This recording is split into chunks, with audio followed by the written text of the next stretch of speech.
This is our regular monthly fireside chat on estate planning, and we have a surprise guest this month for the month of May, Jonathan Blautmacher. Say hello, Jonathan. Hi, Marty. Hi, Alan. So we're doing this monthly, and so far Ellen and I have done it January, February, March, April, May. This is 5 times, and we've actually kept with it 5 times in a row, and we're going to keep doing it. What we try to do, an informal discussion, Jonathan, on things that we see going on in practice so that we give practical advice to colleagues. And what we try to focus on are things that they can use, we can use, maybe stuff that hasn't really hit articles or things that maybe we have different applications of, and so on and so forth. Did you, since you're our guest star for the May episode, do you want to chat about anything that's on your mind in particular? Well, as I mentioned, Marty, I found it interesting that in at least 2 big commencement presentations just this past weekend, the speakers who spoke about artificial intelligence, which of course in turn relates to everything in the world, including estate planning, were booed. People are apparently very concerned about losing their jobs. And although, as you guys know, Jeff Glickman, he and I have talked about guaranteed basic income, which apparently has already been adopted in India. And there are all sorts of questions that arise with that. I mean, is that income, if you otherwise have income, do you pay tax on it? How is it treated? Can you assign that to someone else? Many, many questions. But if we really are going to have a reduction in the amount of the workforce, and I'm not talking initially about lawyers or scientists, but as you know, the biggest job losses right now are coming from technology. The people who are in the tech business are now losing their jobs faster than anything else. So just a practical estate planning comment. And this, we've always dealt with uncertainty in estate planning because the tax law has changed almost every time there's a change in administrations in Washington, and often very materially. And that may yet happen again. But what do you do about the forecasts and the modeling for clients? One of the things that what you're suggesting says, I think, is that if somebody is creating an irrevocable trust plan for possible tax planning, asset protection, for any reason, basis step up, you really need to be very mindful of how you're structuring those trusts. So for example, maybe where practitioners are saying, don't do slats, better to do dynasty trusts because of the reciprocal trust doctrine or divorce risk or things like that. Maybe that's really a dangerous answer given what you just said. Maybe we're better not even doing slats, but doing hybrid DAPs and SPATs. And I'll let one of you explain that in case anyone hasn't heard what they are yet. But we need to provide more access. Maybe we need to err on the side of providing much more access to in trust plan, because the world can change in ways we can't possibly foresee. And clients that may need access to money if their careers or jobs disappear, we have to be especially conscious of what we're doing. So for example, if the clients are retired and you can do financial forecasts, there's no wages being factored into the analysis. But for an awful lot of the clients that we work with, they're still earning money or starting new ventures and so on and so forth. You need to really maybe do a second, not we, but the financial advisors, a second forecast without any earned income, and can they survive? And if not, maybe we need to do self-settled trust for everybody. Thoughts, comments, anyone? Well, yeah, I think that's possibly right, Marty, but keep in mind, as you say, we can't foresee everything that would happen. But, when people really got into elder law work and they said, well, what I'm going to do is I'm going to create a trust for myself. Therefore, it won't be my property and I won't be cut back on other government benefits. But then the rules changed. And now they have this 5-year look back rule, and it could be longer than that. So, it's very, very hard to know whether or not it's good to provide access and how much access. Maybe it's a matter you've just got to trust people, but keep in mind, if you're trusting someone, they can turn against you. And I do worry about that for my clients and for myself. Well, another factor besides turning against is the IRS's sort of perception of some of this. So if I have a dynasty trust instead of a hybrid DAPT or SPAT, then a distribution to my kids, oh, they'll give me the money back. And I agree with you. They may say, hey, old man, you can do just fine on rice and beans. But the other aspect is if you modify later, the IRS has been getting more aggressive. There was a recent, I think it was a PLR or something, and you may remember it. I don't remember the number, but where you added back a tax reimbursement clause, and they claimed it was a gift by the remainderman back to the father settlor. So modifying later is not always an option either. That is absolutely correct. And, but what are you going to do? I mean, you're hoping that your family will treat you well, but if you ever read, and if you haven't, you really should, because it's probably his greatest work, is Shakespeare's The Tragedy of King Lear. King Lear was this very powerful potentate, and he ran everything in the country, and his two older daughters convinced him that he should turn his wealth over to them for political reasons. And they said, but don't worry, Dad, we'll take care of you. You're still going to be in charge. And so he did that. And, instantly they threw him out, and he and his younger daughter were set out without anything. And it's a real tragedy, because he believed that he was, going to stay the kingpin. But that didn't happen. And it's a great study. And I've told people one of the reasons you may not want to give complete access of your assets to your children is they might decide that, well, being in that nursing home, eating rice and beans, as you so eloquently put it, Marty, is what you should really count on for your future. So let's segue a little bit and talk about more uncertainty. So, Alan, since our last monthly program, we've had a whole slew of new proposals to raise taxes. So in New York City, Hochul and Mondami have talked about a pied-à-terre tax. Mondami has suggested that they lower the New York exemption amount to a mere $750,000. And so I don't think it'll get that low, but something may happen, something significant. Washington's at 35%. We had a proposal by Van Hollen of a reduction in the exemption to $3.5 million, not inflation adjusted. So in 20 years, what's that worth? Price of breakfast at Mickey D's.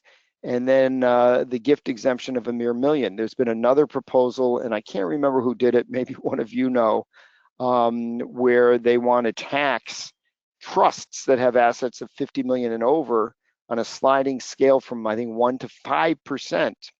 And I think it may even be per year. I don't know, but that could almost amount to confiscating the wealth. So what do we do in this environment? What do we tell clients, Alan? Do your planning, and if you want to be conservative, assume that the exemption is going to go down to half, as it's threatened to do so many times. I think it's, telling someone, don't worry, it's never going down below 15 million adjusted for inflation, I don't think is a safe bet.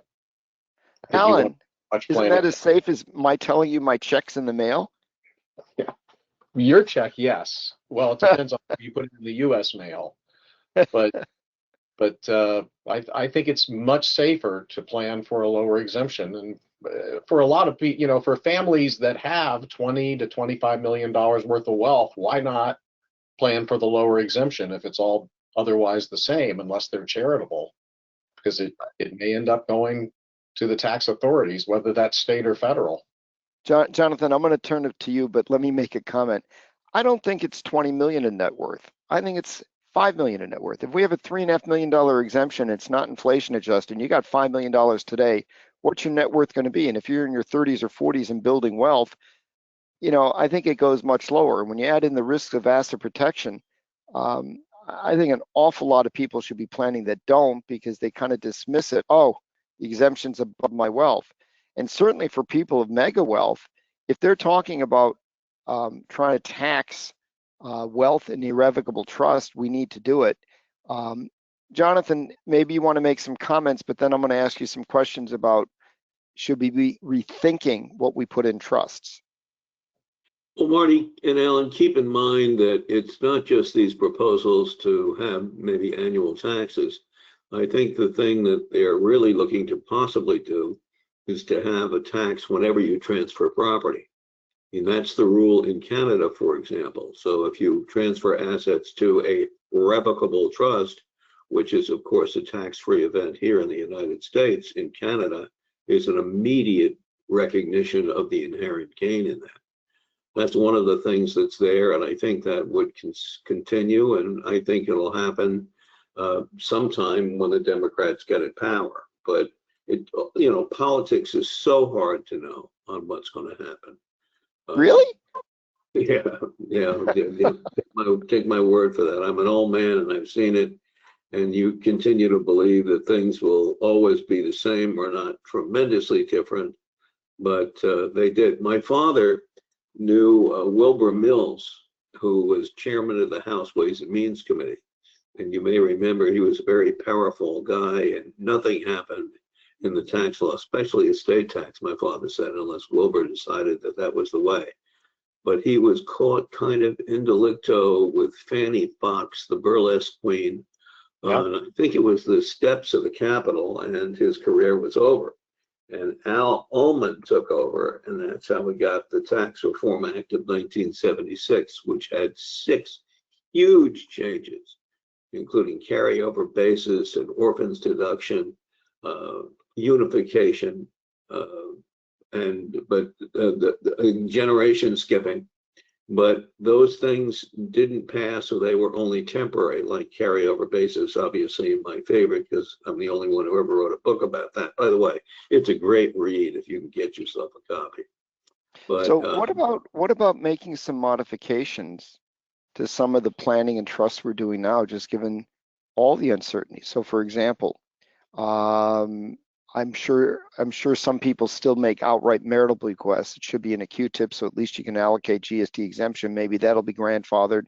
You should at least provide, if it's not a Clayton Q-tip, the possibility of disclaimer to fund a credit shelter. Maybe we should be, making sure that all trusts, irrevocable trusts, have the ability to divide the trusts.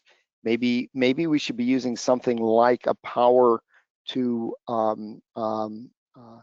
add beneficiaries, even apart from the issue of the settler. Let me explain. If they recently, one of the proposals, and forgive me, I just don't remember who did it, about this wealth tax on trusts. Let's say they enacted something like that at a 50 million and up level. If you could divide the trust and add different beneficiaries through a limited power given to somebody, might that not possibly avoid some type of aggregation rule? We have no idea. I think the heightening uncertainty, and I think that's a fair statement. I think it's getting more uncertain, might suggest more flexibility, right? So if you have a hybrid DAPT or a SPAT, and somebody can either add, somebody back as a beneficiary or direct a distribution to somebody, if it's not exercised, it may not have an impact, but it gives you yet another way, as well as, maybe broader lifetime limited powers of appointment, just to build in flexibility to do stuff, because no one knows what's coming down the pike. Any thoughts? Maybe Alan, then Jonathan? Yeah, the more flexibility, the better. Every irrevocable trust, I think, should have trust protectors. I think every grantor should have the power to replace the trustee with a non-subordinate, non-related trustee. So my children won't eat beans either if I don't eat beans, if I control who can eat it, and the trustee can withhold distributions. There should always be somebody who can give a power of appointment to someone else. Those are the new rules of thumb of irrevocable trust. You need those things. You can do basis planning. You can have the grantor have a good degree of control, putting it in an asset protection jurisdiction and providing that if the grantor ever becomes penniless, the trust protectors could then add the grantor as a beneficiary. Those are the types of things that can relieve the stress.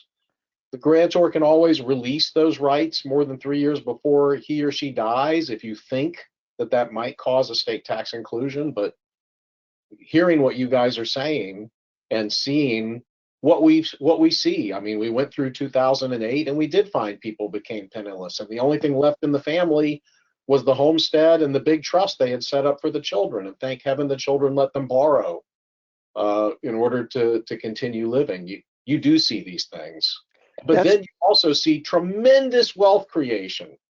So you say, I don't want to trust because the AI may cause my net worth to go to 0, or it may multiply your net worth by 5. We don't know. So you've got to really think those things through and work with our clients and try to get them to understand these options and put the right bells and whistles in these things.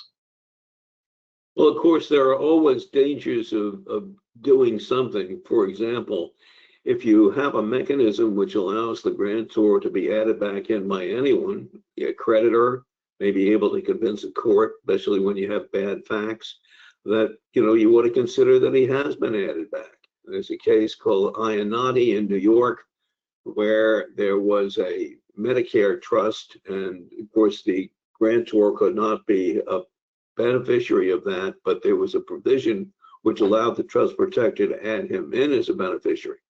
Now, I can't tell whether or not that trust protector was acting in a fiduciary capacity or not, but the court said we're going to treat it as though you're a party to the trust, you're a beneficiary, and therefore we're going to deny the government benefits. It doesn't take a very hard case to make that happen. I mean, the more you can do to kind of separate it, the better. But, we can only control certain things. And the judge ultimately rules, and it may rule against what we want, which is most unfortunate. One of the things that I do worry about is that people will become complacent and won't get their clients to do what they should be doing, which today is making sure that you've just taken advantage of everything, including the possibility of moving stuff offshore. But again, the United States is the most powerful country in the world. So if you have a creditor here, you can say, well, I'm going to go to the Cook Islands. Well, how difficult would it be for the United States to convince that the Cook Island government, it ought to allow it or others in the United States to be able to attach assets? I don't think it would be very hard. So, there's nowhere you can go. Of course, I believe that, I don't know whether it's going to happen in Elon Musk's time frame, but I believe that eventually you will have people and trusts outside of this earth. And think about what the ramifications of that could be.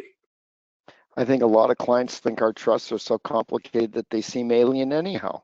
Good point. Let me make a comment about this. And Jonathan, this goes back to a project you and I are still working on, and I got to pin you down to help me finish it.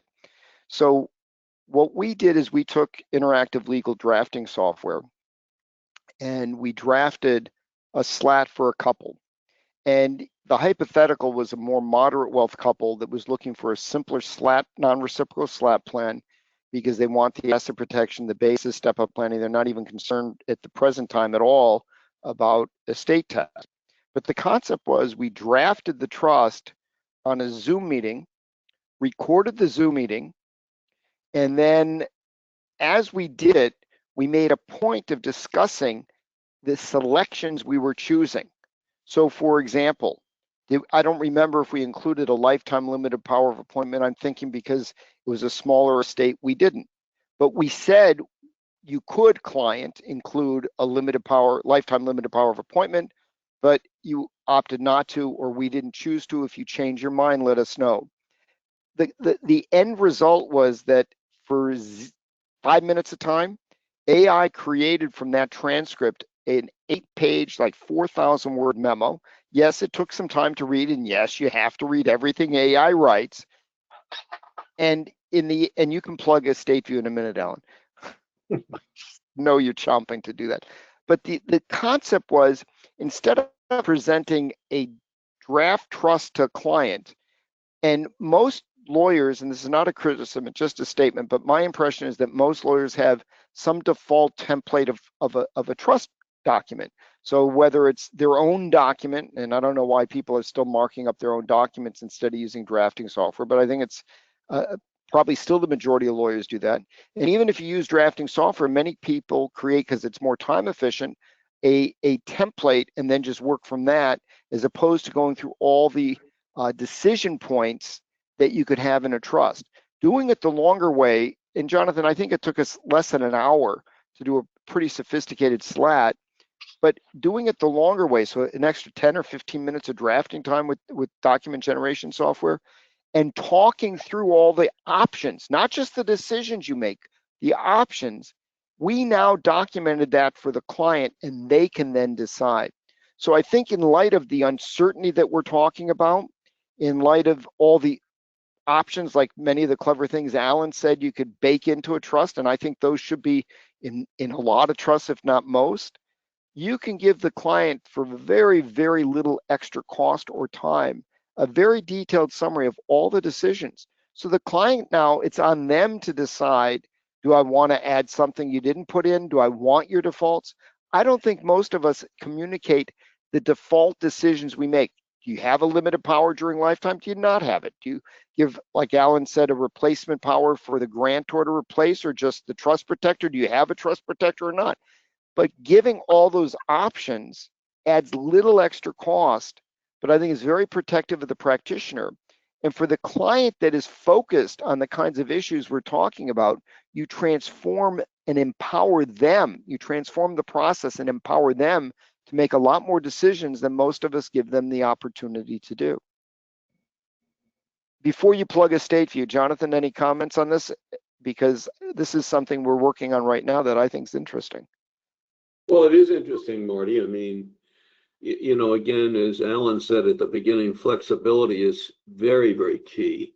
You have to have it. Of course, that may someday turn against us. We just don't know, because We don't know. You know, politicians are very scary people, and if they see an opportunity to grab your wealth or to harm you or something, you know, that's there. You may have seen this morning that their government's apparently going to put 1.8 billion up to settle claims that people took against the Biden administration, because they claimed that the Biden administration had essentially been mean to them, and they want to be paid for that meanness. Well, I mean, I never thought I would see that, but apparently the federal government's going to do it. So some of Trump's friends, let's call them, supporters, are going to get 1.8 billion from the taxpayers of the United States. So Alan, going back to this concept of a memo, does Estate View, can I plug in a transcript and have it do anything for me? Yeah, absolutely. And we keep tweaking it, but I can take the transcript from a meeting, put it into Estate View, and Estate View then writes the letter to the client, writes the letter to the CPA, sends a memo to my staff, researches what I said to make sure that it was right, enhances the letter, writes a 10-day reminder letter, and I can just print all those out and start from there. And although you have to read every word, isn't it nice that the grammar is almost always absolutely perfect? You know, I don't have to correct the grammar of my partners anymore. It's all beautiful, perfect grammar. Now the meaning I may have to change now and then from the AI. Sometimes it's a little more than now and then, but when you're starting with a detailed memo, it's huge. And I don't see a lot of our colleagues jumping on this bandwagon yet, and it's really time to jump with caution, but to jump nonetheless. Let me just change. Let me make a point here. Back in the old days, when I began to practice, and we didn't have Lexis, and we didn't have Westlaw, and we didn't have, you know, people type things by hand. They may have You had iPhones then, though, didn't you? Jonathan, you had an iPhone back then, didn't you? Oh, sure. I mean, I remember, this was a remarkable thing. One of the partners had a thing called a Bowman. It was a thing about the size of a carton of cigarettes. that would actually electronically add, subtract, multiply, and divide. And it was remarkable that you had this thing. It was no longer doing it by hand or having a mechanical thing where it could only really add and subtract. It couldn't multiply and it really couldn't divide. And I remember when I saw that, and I thought, I've got to have one of these. What an extraordinary device. And but it was very expensive. It was $400. It's something that people give away today for $1 or something. It's automatically on your watch, on your phone, on everything. But in those days, it was remarkable. $400, and this was like in maybe 1973 or 1974. But there was very little, and this is the point I'm trying to make. There was very little done to try to, analyze things. I mean, you just met with a client, you took some notes, you prepared the document, the client came in and signed it. Sometimes you might send it to the client ahead of time, but there was no real dialogue. There is so much more information that clients get. They're much more informed, and I want. And I hope that AI will do that even more. I think the concept, Marty, of getting your clients to get stuff from something like Estate View to explain how things work, what would happen, is very, very important. And it shouldn't cost much more than if you didn't do that kind of stuff. So let's change gears completely. Alan, in you and I talking about what we might talk about today, you mentioned something that I think is kind of interesting, and I think we should talk about it with Jonathan as well, of using an LLC to own, for example, collectibles or tangible or artwork or jewelry. Years ago, I did a bling trust. So this is certainly something that comes up. Many clients have valuable, and it can be valuable in dollars or valuable in sentimental, but what do you do with this stuff? Why don't you explain the concept, and then we'll all talk about it. Right, because a lot of clients come to you and they have $300,000 to $500,000 or more of collectibles, and nobody's done anything with it. No. And I had a practitioner come to me last week after a lecture I gave and say, well, how would you put jewelry into an LLC? I mean, how would that work? And, jewelry is a tangible asset, and by bill of sale or assignment document, you can set up a limited liability company, put the jewelry in that limited liability company, put that limited liability company under an asset protection trust or under a dynasty trust. I guess pay rent if you're going to use it, but in any event, not if you're a beneficiary. Yeah, right. Get it squared away. Get the jewelry squared away. Get it valued. Get it understood, and get it titled where it ought to be. And a lot of people have cryptocurrency, and they, for some reason, think that they can't transfer that, or they don't even want to try to transfer that. It's really important to just look at those things, value them. I'm preparing a 706 right now for a family that really didn't know what the collectibles were worth. And we're finding that these collectibles are worth millions and millions of dollars, and no one really talked about them or thought about them or asked about them. So, well, Alan, all of that is important, and let me mention, dealing with tangibles is difficult. For example, you say, we'll put it in an LLC. Well, if you put it in an LLC, it's going to be treated as owned by the person who controls that LLC. And maybe, Alan, if you live in a place in New York or New Jersey or Pennsylvania with a high tax, what you want to do is actually transfer those tangibles to someplace in Florida, because that will become their domicile. There's a very important case called In Re Burden, B-U-R-D-E-N, decided many years ago by the Surrogates Court in New York County, where the court basically said tangibles can have their own domicile. There was a woman who was a New Yorker. She was traveling in Florida, died with a bunch of very valuable jewelry, and her estate took the position that those assets were in Florida and therefore could not be taxed by New York.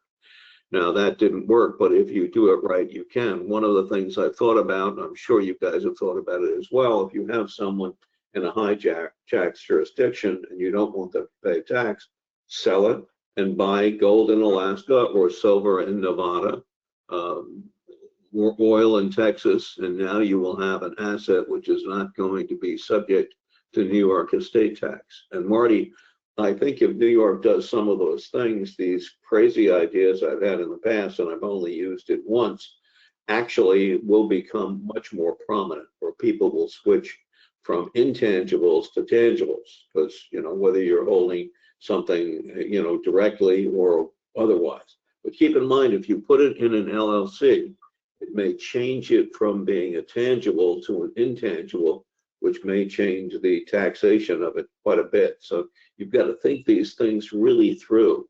You also have questions about insurance, storage, so on and so forth. Yes. And especially if you have works of art, there are some states where you're going to have to pay a tax if you transfer it, or if you sell it. You might say, well, we use grantor trusts, therefore we don't have to worry about it, because under 85-13, a ruling I know you two think about all the time, you don't have gain when you buy or sell from a grantor trust, except that that's for federal tax purposes. It's not for state tangible purposes or intangible purposes. So that's something I've had to deal with, and it becomes a little complex and a little messy. Jonathan, do you remember the gerbil? Oh, yes. You instructed us at Heckling many years ago, maybe decades ago, to get a gerbil. And on one side of it, we were supposed to tattoo it with that revenue ruling number, which I did, but the gerbil's taking a nap. I can't get him right now. Let me just reiterate a couple of points and then ask some questions. Be very careful before you transfer intangibles or tangibles to check any local, state, or income tax implications. You don't want to inadvertently trigger something. I remember years ago, and I can't even remember what it was, but there was a sales tax issue because of the way something had been structured. We looked into it, and I think we changed the structure of the transaction to avoid a sales tax issue. Be sure, Jonathan mentioned it quickly, I just want to emphasize it because it's really important. Make sure insurance is updated, and make sure you have an insurance agent or consultant that understands what a trust is and what an LLC is, because you don't want to have valuable collectibles and then find, oh my, we transferred it, the insurance wasn't corrected, and now we have an issue. Alan mentioned something that's really important, and I've seen it so many times where clients have no idea what they have. And that's especially true in an heirs estate, you know, because maybe the parent had an idea now, or the benefactor, now the recipient of it is on in years, and they don't have any idea. A really valuable thing and useful thing to do, and it really should be done for insurance purposes as well, separate from estate planning, is to get someone in to catalog these tangible properties and get them appraised. And it's actually fascinating how that has evolved over time with the internet and the information that's on. You can put something into AI and ask it to give you estimates and at least in descriptions, and you can get something. It's a starting point. But get a professional to come in if there's material value and assess it. And what you can do, and we've had it done for a lot of clients, the professional comes in, they photograph, they catalog, they get all the appropriate provenance together. It's really valuable, so people not only understand it, but even if it's kept in the family using the kind of planning Alan mentioned, it's something they now can appreciate more because they can read about it and learn about each item and what it means and where it came from and the significance of it. What would you do differently, either of you, in the operating agreement of an LLC that owns jewelry, the Bling LLC? I don't know that anything needs to change in the operating agreement, Marty. I can't think Oh, of Alan, you're a lawyer. You have to change something. Come on. I can't think of anything that you really need to change on it in it. That's one of the nice things about it. It's not all that difficult to do. Well, I think it depends on the circumstances. So I'm being your typical lawyer, it depends.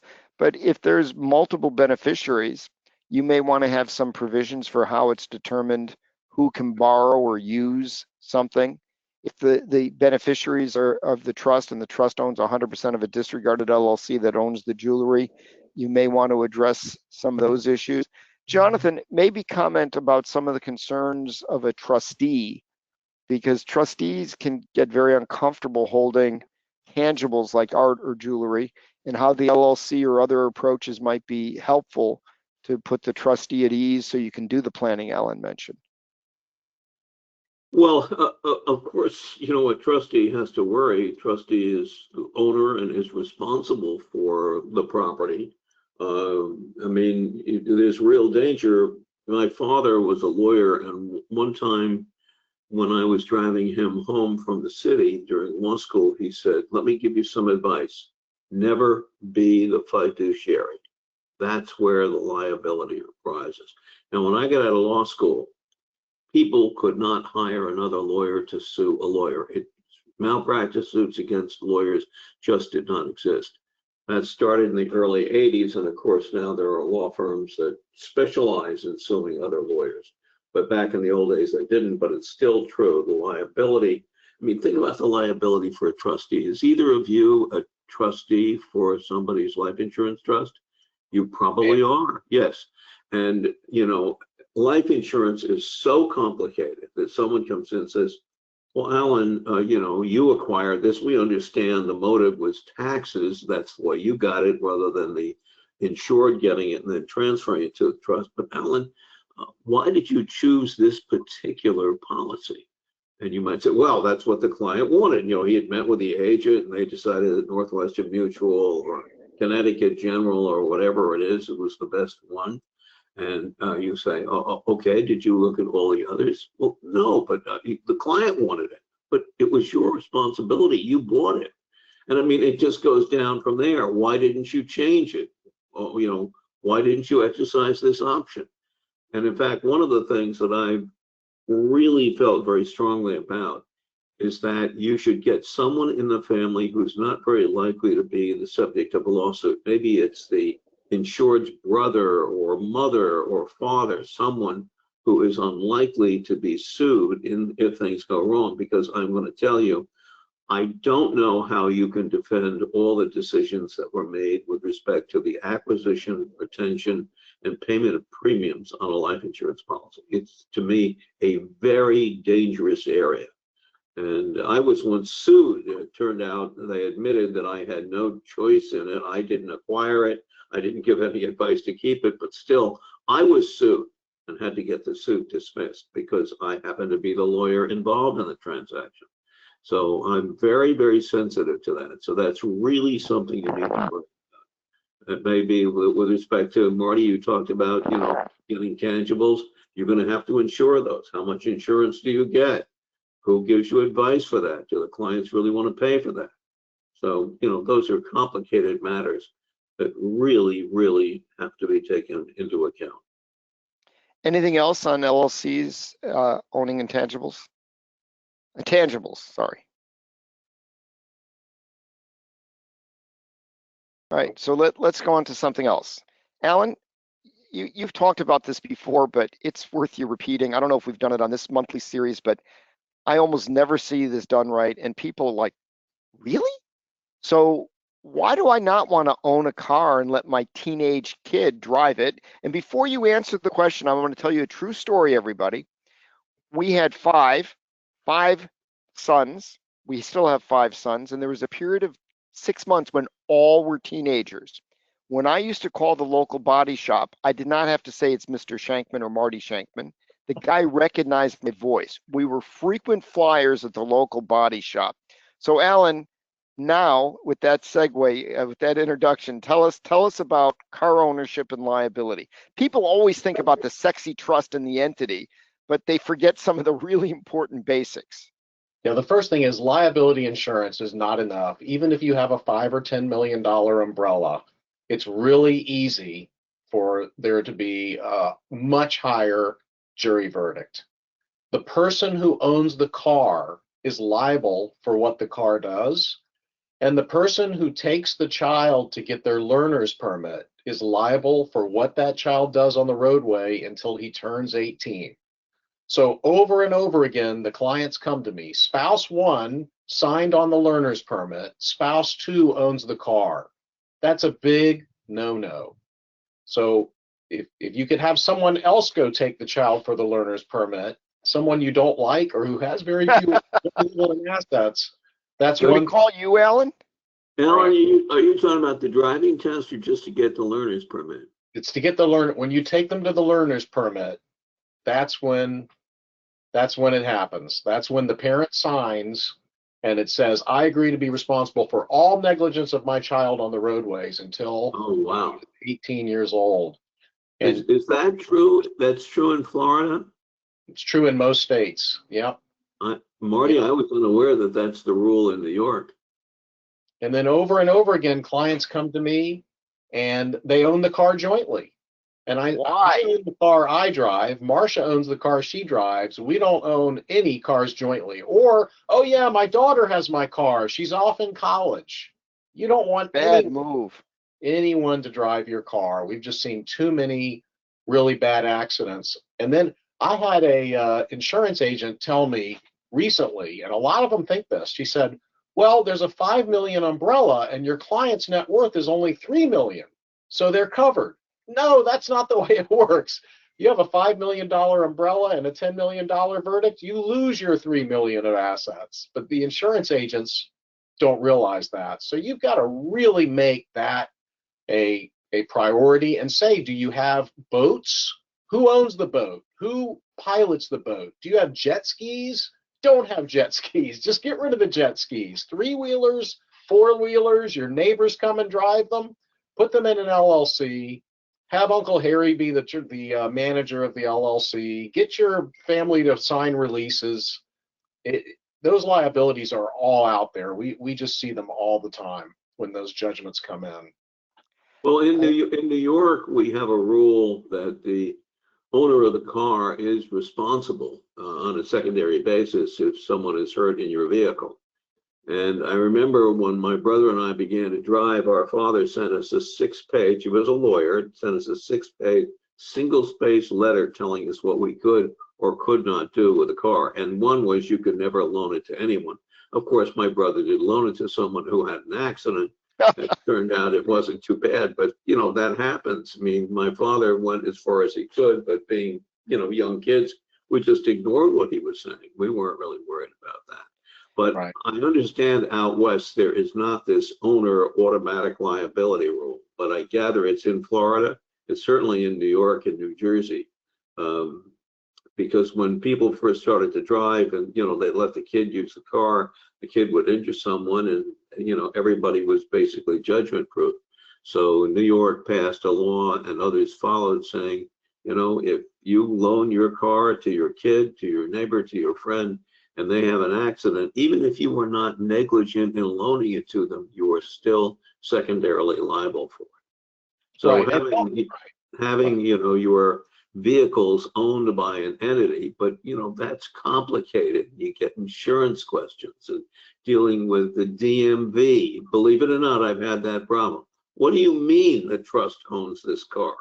You know, it gets really complicated. Right. And don't tell a client that $1 million umbrella is enough. $1 million may pay for 3 fingers. It won't pay for 3 fingers. Marty, I want to ask Jonathan a question since he's with us, and I want to recognize him for something too.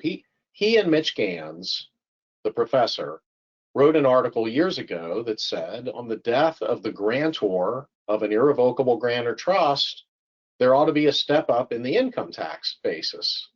And a lot of people have disagreed with them. And I think the Treasury Secretary under Biden got a lot of political pressure from the Democratic side. And finally, there was a revenue ruling 2023-2. Yep, that's it. Which said that the IRS's view is that there's no step up. But I don't, it seems to me there should be a step up. And some people have criticized Jonathan and Mitch for taking that position.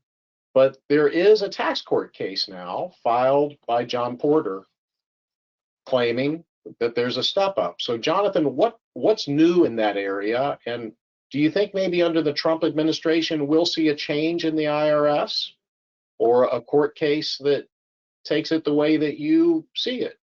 I don't know where that case that John Porter has stands right now, but you know, we came up with this theory along with a fellow named Hugh Jacobson, who also worked at Milbank in 2002. and people just laugh. What do you mean you can get a stepped up basis for something in a grantor trust when it's not includable in the grantor's gross estate? But the service has made its bed. It came out in, again, what's that famous revenue ruling, Marty, that I had you put on the gerbil side? The right side or the left side? 8513? 8513, and it basically says the grantor. I think that's the left side of the gerbil, Jonathan. I had it tattooed on. Right. It basically says that the grantor continues to own the assets that are in a grantor trust. Well, if you own the assets and you die, why isn't there a stepped up basis? And we wrote that up, we got criticized, but then more and more people started thinking, well, maybe that's it. And as Alan just said, Janet Yellen, who was the Treasury Secretary under Biden, was getting a lot of heat. And she came out and told the IRS, come up with a position. And they came out with Revenue Ruling 2003-2, where they said, no, it's not in the gross estate. But they made a couple of exceptions. And why would you make an exception? For example, if it's negative basis property, they said this ruling doesn't apply. Or if there's indebtedness between the trust and the grantor, and you could, borrow $10 and you'd have indebtedness between the grantor and the trust, and then the ruling doesn't apply. So I don't know what that means, but here's the thing, which is so easy. You've got this grantor trust, you've got low basis assets, you'd love to get the stepped up basis, but they're not in the gross estate, and you're worried that you're going to be criticized, as Mitchell and Jonathan were, by the theory that you get the stepped up basis. What you do is you trigger 85-13 by having you buy the assets back from the trust. You may have to go out and borrow money. You don't want to use a note for a variety of reasons, but if you borrow the money, buy the assets back, that will be entirely income tax free under 85-13. And that means that the assets, even if they're in there the day before the grantor dies, you will get a stepped up basis. And I don't know why that isn't under everybody's list of things. I mean, Marty and Alan, you should be calling every client that you've done a trust for and saying, hey, would you like a stepped up basis when, you die? Or would your family like it? And of course, the answer is going to be, of course I would. And all you have to do is arrange for it to be purchased from the trust, not with a note, but with assets that have a high value, like money you borrowed from the bank. And I will tell you, if you use this strategy, you've got to go to the bank well ahead of time. They will not understand, even though you said, look, everything's going to be the same. You're going to loan money to the grantor. The grantor is going to buy it from the trust. The money will be in the trust. And you will be paid off just a few days after the grantor dies. But you have to go to the bankers ahead of time. They will not understand it. And I've done it. It takes time. But I've had a number of lawyers who've said that they've now done that.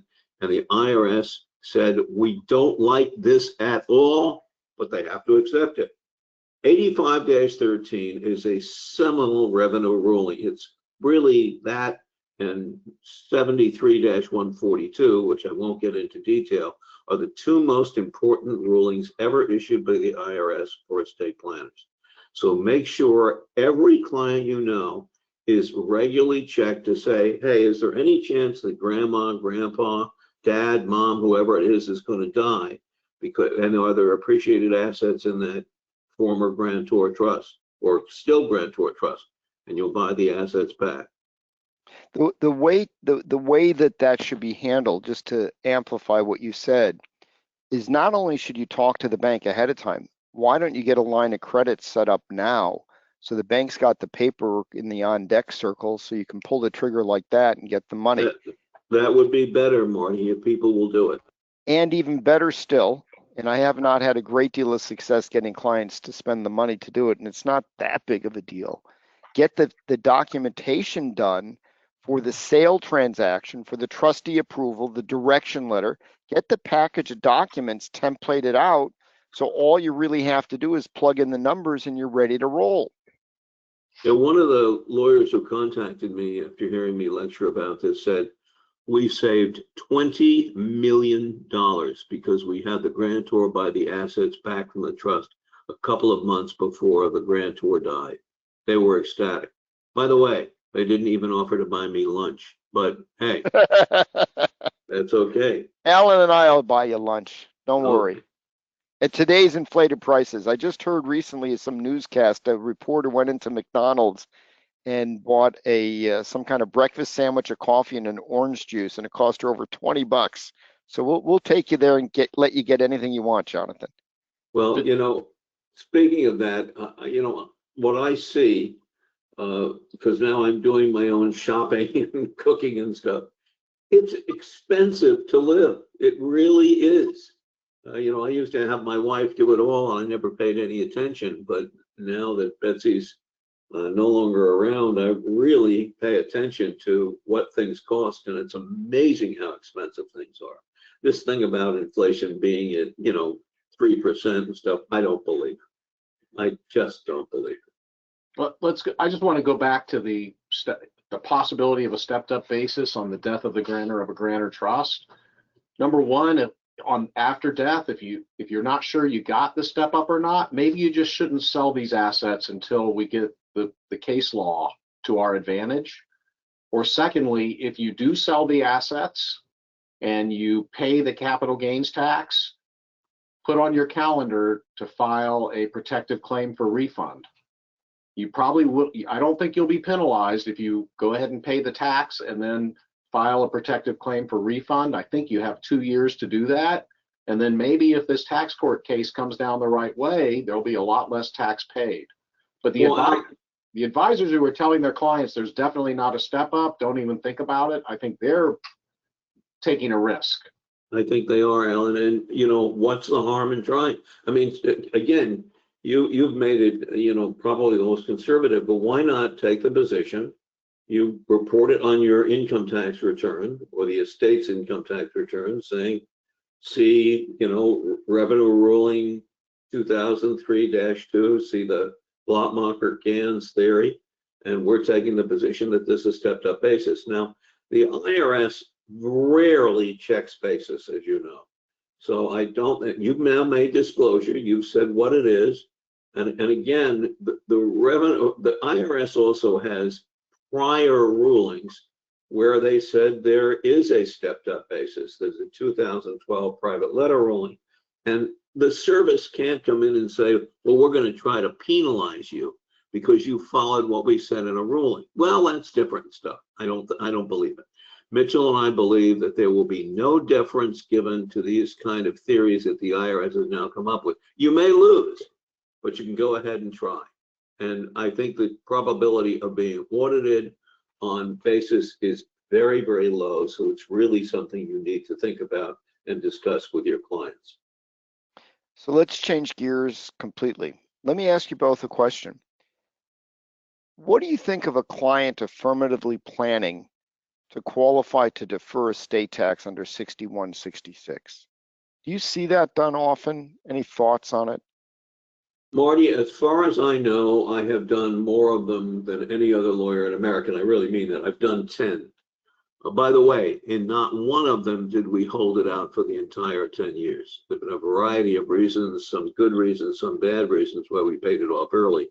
But I always do it, and I can say, and it's really true, I saved a brokerage firm, a private brokerage firm in Manhattan, where the clients came in to me on Thursday, told me their situation. They were going to lose everything because of what they were going to have to pay in tax would not leave that brokerage firm with adequate assets to be able to run its business. So I spent the whole weekend readjusting, changing things so they could do a 6166 deferral. They got it. The two brothers I did it for just absolutely loved me. They did buy me dinner, by the way, a couple of times. But it was. Did you report the value of that dinner on your tax return? I think they said it was a gift. Oh. But it really was a great deal. But you've got to look at it, and it's possible you'll decide not to use it because there are complications. And one of the things is that the rules have changed about being able to deduct the interest, which is that's one thing. And the other significant thing is the liens the IRS can put on, which can hamper the business. Well, that was one of the times that we went ahead and did it because we had a business. We wanted to sell some of the assets, and the IRS was very difficult in giving us a release so it could happen. Well, but I very few lawyers. I think I once, I can't remember, it was a lecture or wherever I tried to see how many people had done, maybe you'd have one. Have you done one, Marty? Several. Have you really? I've done, Yes. Alan, many? A handful. Well, that's good. Let me ask you a question. Conceptually, I can see doing a 6166. I've done 61 defer, at the IRS's discretion. But if I have enough time to plan, especially, and I'm going back now to all the discussion we had, at the beginning of this webinar on potential for tax changes. In this environment, I'm concerned about planning to use 6166 because we already have proposals to raise the rate to 45%, lower the exemption, so on and so forth. It just seems to me more prudent if you have the time, because if you don't, you got to use whatever you can. And like you said, where the business could be destroyed by the tax cash outflow for the tax, you want the deferral. But if I have enough time ahead of time to plan, especially in the environment we just described, I would think that my preference would be to try to shift the value out of the estate than affirmatively planning for 6166. And one of the tricky parts of that is if I manage to get assets out, but not enough out because they die sort of in that bad spot where we've gotten some assets out, but it's not enough to really avoid a lot of the tax. I might now have disqualified the estate for 6166. But if I have enough time and I can get the assets out, isn't that a better result? Well, it probably is, Marty, if you're talking about avoiding the tax altogether.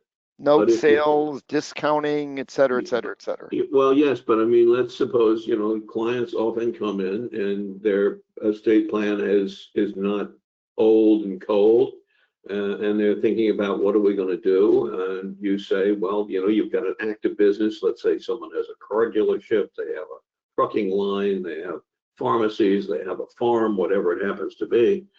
You've got to look at all those things, but 6166 is good. Also, of course, you get the stepped up basis.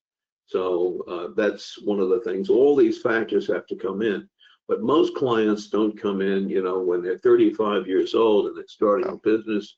They come in, when they're 80 years old, and all of a sudden they realize that they or their family has an estate tax problem. And keep in mind that with tax rates at 40%, or maybe in New York, 50%, and in state of Washington, even higher, those businesses can't afford to pay within 9 months of the owner's death, a 40% charge against them. I mean, to this, but do any states permit an equivalent to 6166? Yes. New York does. What about Washington with its 35%? I have no idea. I mean, that's got to be devastating if it doesn't. Well, that could be the case, but my guess is that there's got to be a reasonable exception, reasonable exception for it somewhere in virtually all states. There's actually a very good article I read about 6166 when I was looking at a matter recently. You actually know the author well, Jonathan. Ah, yes. That was Mitchell, me, and who was the third author? I didn't pay attention to the authors. I just asked AI to find the best article on 6166, and there you were. Yeah. Well, it's again, I've used it. I've done it 10 times. Never held it out for the entire 10 years. But it's one of the difficulties now is you can't deduct the interest till the end, and that does make it much more difficult. Plus, the liens are an issue that can affect operations. Oh, yes. And as you pointed out in the article, and practitioners, yes, it can be a great thing to do when you need it, and you didn't get enough planning done in advance. It is really technical. It's really complicated. And a lot of the provisions in 6166 are not only very detailed, they're not intuitive. You really have to work it through. Very true. We're getting near the end of the time. Do you want to talk about anything else? You want to Should I throw something at you for a last consideration? All right. So I had a situation come up. A grandson of a client. They didn't listen to you, Jonathan. Somebody in the family left $500,000 outright to a 20-something-year-old kid. They didn't listen to your lectures about how everything has to be in trust. So now we have an issue that the grandkid has some challenges. They like to gamble. And we've intervened and got a professional to talk to the child. And the child recognized that they were frittering away, in terms of the whole estate, most of everything is going to be in trust. But this came from, I think, an aunt, an uncle, somebody that just didn't consult with an advisor and left everything outright. And the kid is spending the money down rapidly, losing the money with online gambling. And after the intervention, if that's a fair term, the kid began to realize that they have lackings in impulse control. So the question became, what can we do to help create some guardrails on the kid, some hurdles the kid has to jump through? And the kid wants this, which is admirable that they're starting to see this before they can get at the money. And the kid, to his credit, said, listen, when I'm like in that mood and my friends are doing it, I'm going to jump in and do it. I need some guardrails. I had an idea that I think might work. I haven't done it yet. Can I just bounce it off you and see what you say? So this is like an odd application, but it's the kind of stuff we always see as estate planners, odd things. And apropos to the comments about AI, where I think we remain valuable the most is creative applications and human aspects of planning. And this has both of those. So what I had started to discuss with the grandson was we could set up because it's not, it's 400 grand left. They blew through 100. So it's not enough money to do anything complicated. And I didn't really think through using some type of LLC structure, but that could work. What I thought is, what if you create a revocable trust and you have a co-trustee if they're comfortable? If they're comfortable, they could even have just an independent trustee and not even be a trustee. I can name a trust protector. And one of the things you can do in a revocable trust, and we've done this, all of us have done this for aging clients, is require the consent of a non-adverse party, like the lawyer, the accountant, to approve a modification or revocation of the trust. So I can actually give a menu of steps to the grandson and say, hey, you tell me how far you're willing to go to create these hurdles to control impulses on spending the money. It's a simple revocable trust with some kind of standard provisions baked in. So it's not a big cost to do. And they are not losing control for the long term. They're just creating some administrative hurdles till they feel more comfortable trusting themselves. Any thoughts or comments? I think Well, I mean, there are a lot of things that could be done. I mean, you could suggest, for example, a self-settled trust. Too much money. That's why I came to the simple rev trust. It's 400 grand. Well, I mean, there are places, maybe, you've got a friend from college who's in a self-settled trust jurisdiction who would act as trustee. I mean, there's almost an infinite variety of things that can be done. But what they should have done was to put it all in trust. I mean, that's past history. Theorem for everything, put it all in trust. That ship sailed. I would like to do a self-settled trust, but I don't think it's worth the money. And I don't think the kid wants to give up control long term. They just want to put some hurdles in front of themselves to control their impulses until such time as they feel more ready to be able to handle it. And when they do feel ready, they can, change the rev trust however they choose. Well, he could do a self-settled trust in his own state with a trusted relative as co-trustee. So it's irrevocable. So he's less likely to change his mind. Yes, creditors can reach in, but that doesn't mean he can reach more than what the trustee can distribute to him. So that, I think that would work. Have a And little bit. how do you see that as an improvement over just the revocable trust? Because I think in a few years, when they hopefully continue to stay in therapy and do well, they're going to want to be able to use their money for whatever they want. And the Yeah. creditors, it's not really any creditor protection. I think it's just Yeah, but cheaper and simpler. But just because it's in trust doesn't mean he can't use it or stuff. Certainly he could be an investment trustee or co-investment trustee. I mean, there are a lot of ways to skin the cat. It depends on, how trustworthy the person is. And, if he says, well, I'm worried about blowing it a little bit. One of the things I've been looking at is these athletes, these college athletes who are going to get millions. Right. And, their family and friends are going to be all over them to, buy this car, to give me the money, invest it here and there. They say. I think if they can say you have to call the trustee, I'm not the trustee, it's in a trust, no one's going to understand what type of trust, but that alone will be enough of a hurdle to prevent some of that. That's right. I mean, someone comes in and says, I'm your roommate from college and I want you to loan me the $400,000 because I've got this great idea. And, you can say to your friend, you can be the good cop and say, I think that's a great idea. Let's go ask the trustee. And the trustee is going to say, I don't think so. I just thought it was an interesting concept because it's just a different application of using some of the same tools we use all the time. And I think there's so many creative things that we do and we see with all the different personalities and human conditions that come to us. That's what I think is going to keep us worthwhile for a little bit longer despite AI.